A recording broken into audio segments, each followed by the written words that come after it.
Muling nalubog sa tubig ang mga dating hindi na binabahang lugar sa Malabon at Navotas. Dahil yan sa floodgate na nasira ng isang barge nitong Hunyo na hindi pa rin naaayos. Ang sitwasyon doon, tinutukan live ni Rafi Tima. Rafi!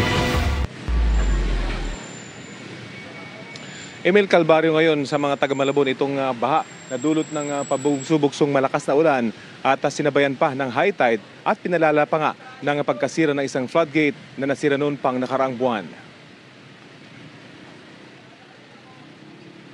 Sa Malabon Bridge na imbudo ang mga sasakyan na hindi agad makaabante dahil sa baha sa Rizal Avenue Extension patungo sa direksyon ng Malabon City Hall. May mga sasakyang nagmaniobra pabalik habang ang iba nagbabaka sakali pa rin sumuong sa 1 hanggang 2 talampakang baha. Nagtangka ang armored van na ito pero tumirik. Stuck na kayo? Ano na kami sir, na tumilit yung ano namin sir, itong armor. Apektado ang pampublikong transportasyon kaya marami ang naglakad sa baha. Kabilang ang dalawang ito. Bumili po ng gamot. Ilang oras na kayo naglalakad? 2 oras na po. Nagpalibreng sakay ng City Hall para sa mga stranded.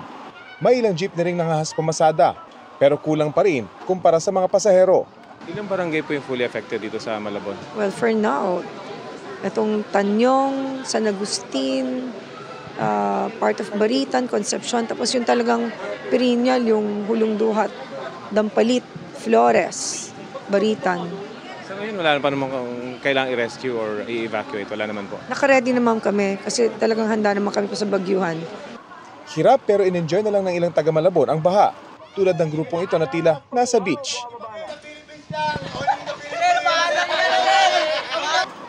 Tuloy rin ang pagtitinda ng karinderyang ito. Kahit malaki po ang baha, mabili pa rin po kami. Awa ng Diyos. May mga mo kumakain pa rin? Opo, marami pa pong kumakain.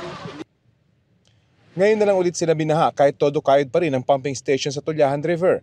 Hindi nito kinakaya ang volume ng tubig dahil sa nasirang navigational floodgate sa katabing Navotas na tinamaan ng isang barge. Kung gumagana po ito, hindi ho ganito kalalim yung baha? Oo. For 2 years, wala kaming baha dito masyado eh. Kaya ngayon na lang ulit. So, tsaka dinadredge pa nila kasi yung putik na nasa ilalim ng ng navigate. Sa Tanza Navotas naman, mataas rin ang baha base sa kuha ng mga netizen. Pumasok na daw sa ilang bahay ang tubig. Matagal na raw na hindi binabaha pero dahil high tide at walang tigil ang ulan, kaya tumaas ang tubig.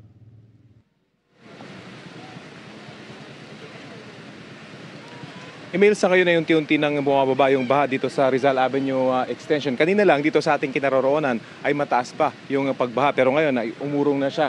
Pero kung hindi raw nasira yung navigational floodgate, kung bumahaman ay hindi tatagal ng ganito yung pagbaha, ganito katagal na inaabot ng gabi yung pagbaha.